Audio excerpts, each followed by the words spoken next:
All right.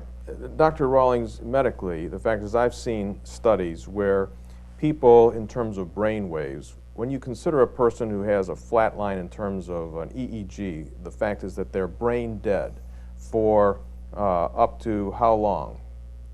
3 hours? 3 hours been recorded by Habermas, but I haven't, we don't routinely take brainwave studies. But the fact is that in that book that you're talking about, Habermas and J.P. Moreland, in their book, Yeah. two philosophers that basically were skeptical about this and looked at it and actually went and categorized these stories by checking them out. He corroborated these stories and so on. The fact is that if you have a flat brain wave, EEG, the fact is you're not picking up any information, are you? Your brain is not functioning, and it's impossible to have these experiences, but they have them. We had one fellow routinely who put EEGs on when you're getting ready to be a donor. Make sure he's brain dead before you take his parts. You're taking a kidney out, and he wakes up, what are you doing? He wasn't brain dead, but the EEG was brain dead for a half hour, 30 minutes. But the fact is that people that have been categorized as brain dead for up to that time, during that time where they've been categorized that way, they are out of their body in another situation, picking up information that you can actually check, and they have checked and found out these people were accurate in what they were seeing and hearing. Kidney case was another one. All right. So the fact is that that's one. Then you have the fact of the EKG, where the heart is actually stopped. This is your area. How long can the heart stay stopped? It's amazing. 4 minutes we say, but I've seen it 10 minutes.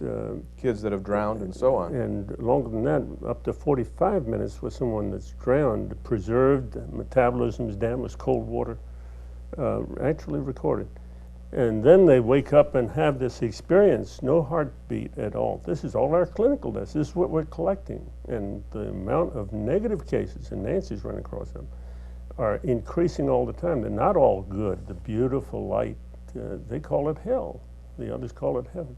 Well, we're going to get to the experiences, and you got a point that in some of the cases that you've seen, you would warn people it's not safe to die. Right. Okay, but I want to stick with this. Dave, you've done a lot of study on Eccles, the Nobel Prize winner, in terms of we are more than just a carcass and a motor in terms of our brain up there. Tell us what Eccles found out. Well, of course, he wired the brain and followed the neural activity, and would ask a person to do a certain task, and a person that could do it, he can follow the neural activity. When they had Parkinson's or they had had a stroke and they were paralyzed, they were not able to do it, something fired in the brain, what he called the supplementary motor area, where he believes the spirit makes a connection. But nothing else happened in the brain. In other words, they wanted to do it, they thought of doing it, and the spirit willed the body to do it and made the connection, but then nothing happened. And he describes the brain as, quote, a machine that a ghost can operate. I mean, obviously, psychokinesis is going on right now. I mean, I hope I'm not just a piece of educated beefsteak with nerves, you know. You can't explain love or the moral concepts physiologically, chemical reactions and neural activity in the brain. There's more than that involved.